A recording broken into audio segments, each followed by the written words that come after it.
Hello friends, मैं आपका mentor AK Singh और आज फिर हम अपने EMRS की तैयारी करेंगे। और आज आपको पता ही है, लाइब्रेरी के साथ साथ हम जो त्यौहार मना रहे हैं वो आप सभी त्यौहार मना रहे हैं, वो है रक्षाबंधन का। यानी कि रक्षाबंधन का त्यौहार आप सभी ने मना लिया होगा। तो अब आपका जो है टॉपिक देखते हैं। आज का टॉपिक क्या है? EMRS लाइब्रेरी का। और बच्चों का मैंने कई बार आपको रिप्लाई दे भी चुका है और तब भी बच्चों का क्वेश्चन यही आ रहा है कि इसका पेपर कब होगा। इसका पेपर देखो, अभी कोई संभावना नहीं है, दिसंबर या जनवरी में इसका पेपर होने की संभावना बन रही है। तो इसलिए मैं कह रहा हूँ आप भी धीरे धीरे तैयारी करते जाइए। तो आज का टॉपिक क्या है? करंट ट्रेंड्स इन स्टैंडर्डाइजेशन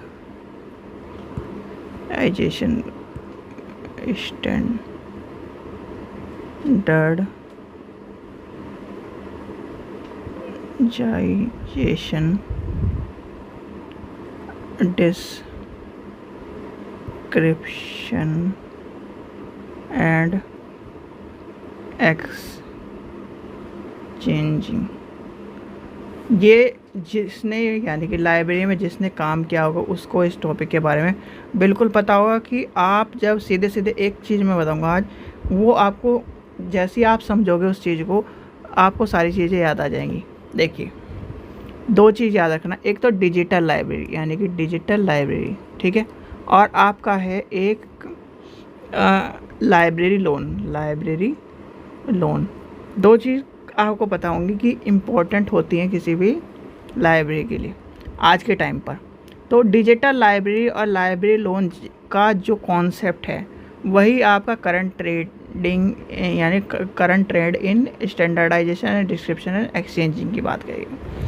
तो सबसे पहला आता है करंट ट्रेडिंग यानी कि ट्रेड की बात आती है। तो करंट ट्रेड में जो आपकी बात आएगी, देखो, जो कैटलॉगिंग की बात आती है, कैटलॉगिंग में करंट ट्रेडिंग और जो इस तरह की बातें हैं, ये सारे डिजिटल फॉर्म में यानी कि डिजिटल ICT के कॉन्सेप्ट के तौर पर आपको जो बिब्लियोग्राफिक के जो हम पढ़ रहे हैं, यानी कि बिब्लियोग्राफिक क्या है, आपके यूनिट का नाम का आपको पता है? आपको बिब्लियोग्राफिक डिस्क्रिप्शन, ठीक है।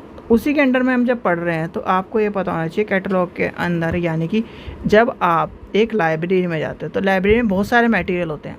कुछ मटेरियल कैसे होते हैं? बुक जैसे होते हैं, मैन्युस्क्रिप्ट होते हैं, जर्नल्स होते हैं। फिर कुछ मटेरियल होते हैं डिजिटल टाइप, जैसे फ्लॉपी डिस्क हो गया, DVD हो गया, CD हो गया, ऑडियो विजुअल मटेरियल हो गया, इस माइक्रोफिल्म हो गया। इस तरह के मटेरियल भी होते हैं कि नहीं लाइब्रेरी में। तो उन्हीं यानी उन सब का मटेरियल जो है, उन सब का जो डिजिटल मटेरियल है और नॉर्मल मटेरियल है, उन सब का क्या होता है? रिकॉर्डिंग और यानी एक मटेरियल के तौर पर कैटलॉगिंग है, इस तरह की चीज़ें भी होती हैं। फिर इन सब चीज़ों का जब मिक्सचर होता है, यानी कि आपको क्या करता है, ये सब चीज़ें किस में आती है?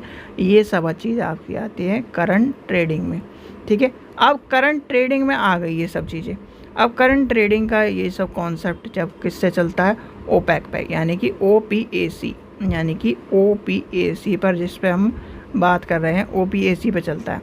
अब OPAC का कहना ये है कि आपका जो करंट यानी कि आज का जो टॉपिक है, एक मिनट, ये जो टॉपिक है करंट ट्रेड इन स्टैंडर्डाइजेशन, यानी कि एक स्टैंडर्डाइजेशन के फॉर्म में होना चाहिए, यानी कि एक मानक के रूप में होना चाहिए। जैसे कि मान लीजिए आप जब किताब लिखते हो तो एक किताब में आपको कहा जाता है कि आप, जैसे ये पेज है, ठीक है, एग्जाम्पल देके समझा रहा हूँ, आप समझिए। देखिए, ये पेज है, ठीक है।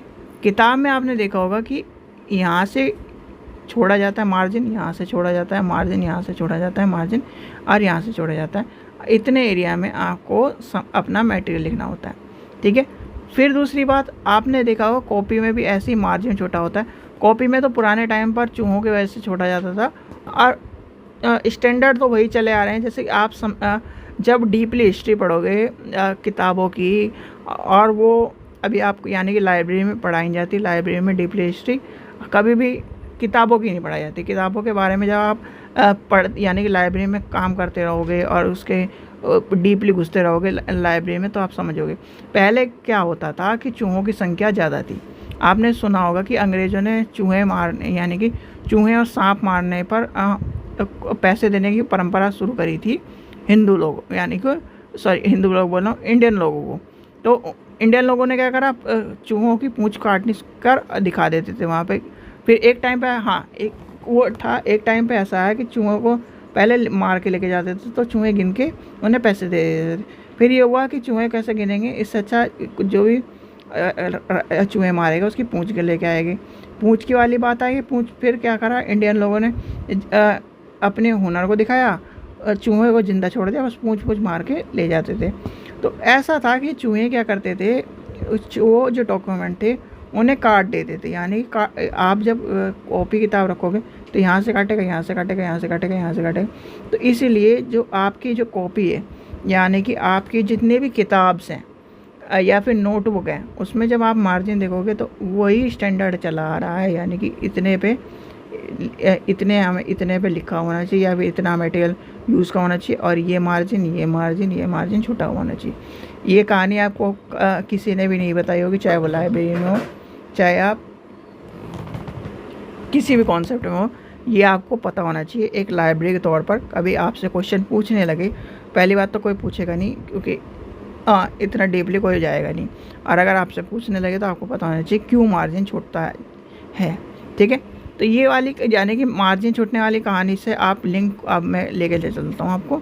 स्टैंडर्डाइजेशन, यानी कि स्टैंडर्डाइजेशन क्या कहता है कि आप चाहे आज की बात लेके चलो, यानी कि 1990 की बात लेके चलो, चाहे 2023 की बात लेके चलो, एक स्टैंडर्ड जो बना हुआ स्टैंडर्ड है उसी हिसाब से आपको क्या करना है, अपने कैटलॉग को या फिर जो भी इंफॉर्मेशन है उसको क्या करना है, उसको स्टोर करना है। यानी कि करंट ट्रेड्स इन स्टैंडर्डाइजेशन को लेके चलना है, बिब्लियोग्राफिक डिस्क्रिप्शन में लेके चलना है। एक्सचेंज फिर आता है जो आपका टॉपिक है डिस्क्रिप्शन एंड एक्सचेंजिंग। एक्सचेंजिंग का भी एक क्या होता है, पैटर्न होता है। ये नहीं कि आपने किसी को भी कुछ भी मुंह उठा के दे दिया।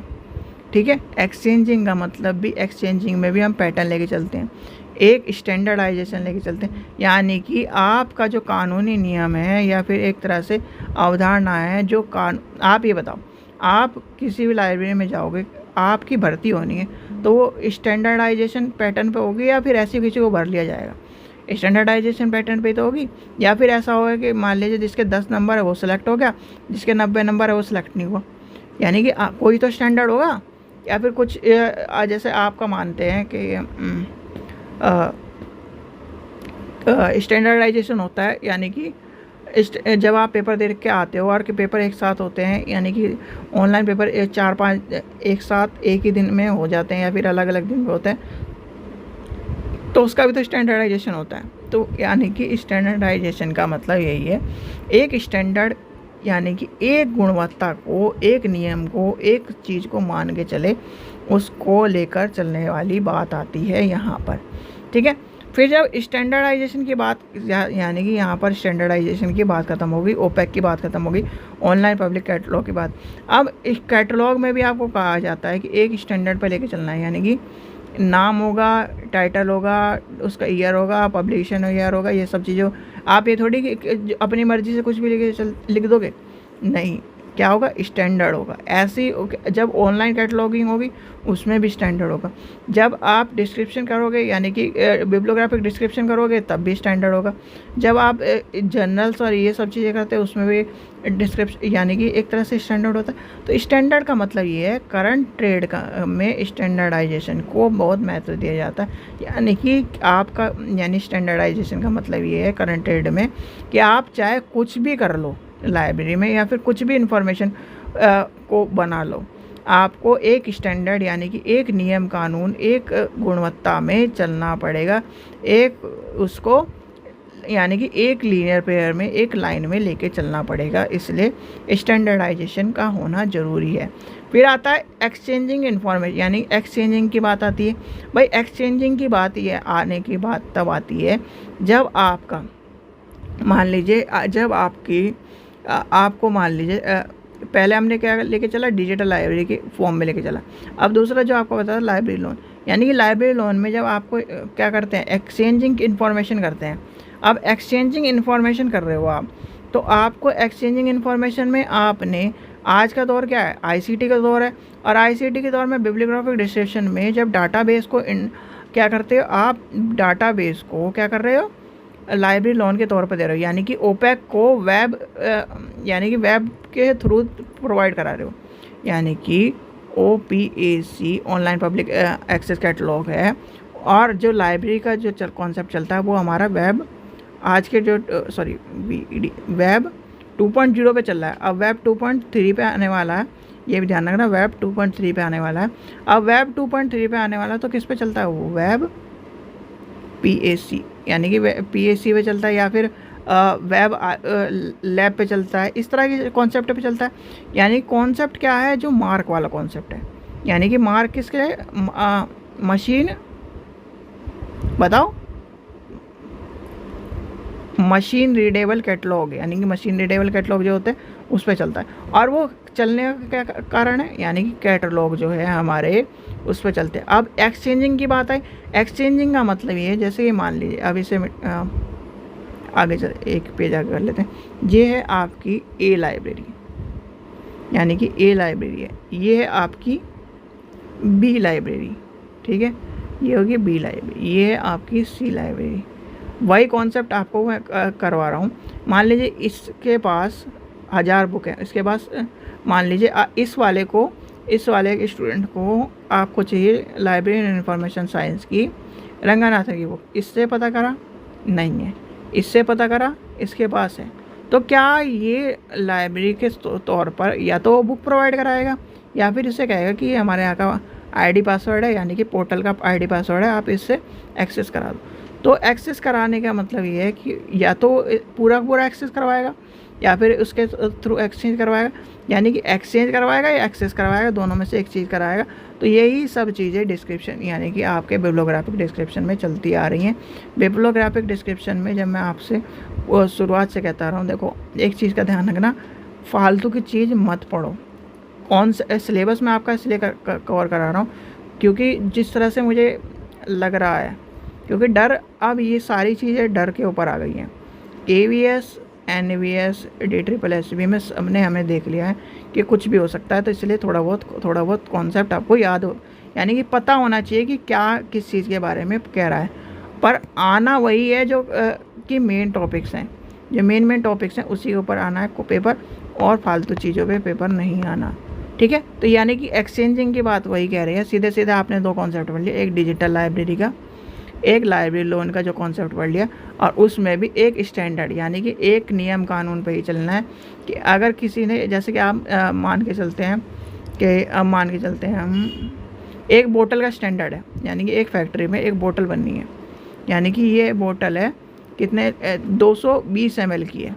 तो 220 ml में, या फिर आपका मान के चलते हैं जब आप बड़े बड़े होटल में जाते हो, यानी कि मान लीजिए 5 स्टार 7 स्टार होटल में जाते हो, या फिर कहीं बड़े शादी में जाते हो, तो आपने देखा होगा कि हलवाई आपने जो है कड़छी पे एक कड़छी या फिर एक चमचा एक इस तरह से वो डालता है। ये थोड़ी कि आपको वो देखता है कि तोल के, उसे पता है कि 200 ग्राम इतना ये डालना है, 200 ग्राम ये डालना है। और जो होटल में क्या होता है, होटल में जब बड़े बड़े कॉन्ट्रैक्ट होते हैं तो उसमें जब बल्क में चीज़ें बनती हैं तो क्या करते हैं, 2 किलो नमक, इतना नमक, ये सब चीज़ें लेके आते। क्या करना है, उन्हें स्टैंडर्ड बना के रखना है। आपने देखा होगा कि आप हल्दीराम का यहाँ पर खा रहे हो, यानी कि हल्दीराम हो गया या बीकानेर हो गया, किसी का भी खा लो, या फिर आप मैकडोनल्ड का खा लो, आपने इंडिया में खाया वो भी सेम, बाहर खाया वो भी सेम, दिल्ली खाया वो भी सेम, मुंबई खाया वो भी सेम। क्यों है, क्योंकि एक स्टैंडर्डाइज पैटर्न पे चल रहा है, यानी कि एक स्टैंडर्डाइज पैटर्न पे चल रहा है। जब हमारे इसमें लाइब्रेरी में एक स्टैंडर्डाइज पैटर्न पे हम चलते हैं तो हमारी भी वही कहानी आ जाती है कि यानी कि हर लाइब्रेरी में एक ही जगह, एक पूरे ऑल ओवर इंडिया में एक ही स्टैंडर्ड पर चलता है। जैसे आपने एक्सेशन रजिस्टर देखिए, एक्सेशन रजिस्टर हो गया, आपके कैटलॉग कार्ड हो गया। क्या आप दिल्ली की लाइब्रेरी में और कलकत्ता की लाइब्रेरी में अलग अलग तरह से बनते हैं? नहीं, एक ही स्टैंडर्डाइज तौर पे बनते हैं। तो वही सारी चीज़ें आपकी करंट ट्रेडिंग और इस सब में आ जाएंगी। करंट ट्रेडिंग में सबसे जो आ जाते हैं वो आपके सारे के सारे मैन्युस्क्रिप्ट सब आ जाते हैं, ठीक है। और यानी कि ऑडियो वीडियो ये सब आपके एग्जाम्पल, और उसका स्टैंडर्ड क्या एक होना चाहिए, ठीक है। चलिए आशा करता हूँ आपको वीडियो पसंद आई तो लाइक करें, चैनल को सब्सक्राइब करें, वीडियो को ज़्यादा से ज़्यादा शेयर करें। और टेंशन मत लो, अभी पेपर नहीं है, आराम से पेपर करना, यानी कि आप बिल्कुल आराम से टॉपिक को जो भी याद करना है वो कर लो, ठीक है। थोड़ा थोड़ा याद करो, क्योंकि इतना जो आप बल्क में सोच रहे हो कि कल पेपर है, इस तरह अभी पेपर के दिसंबर तक कोई पेपर नहीं होने वाला, क्योंकि मैंने आपको कहानी बताई थी भैया, सितंबर में आपका एक तरह से सब चीज़ें बंद रहेंगी, ठीक है। अक्टूबर और नवंबर में फेस्टिवल है, कहीं ना कहीं दिसंबर या जनवरी में पेपर होगा, तो अभी आपके पास बहुत टाइम है, ठीक है बच्चों। चलिए, आशा करता हूँ आपको वीडियो पसंद आई तो लाइक करें, चैनल को सब्सक्राइब करें, वीडियो को ज़्यादा से ज़्यादा शेयर करें। Thank you.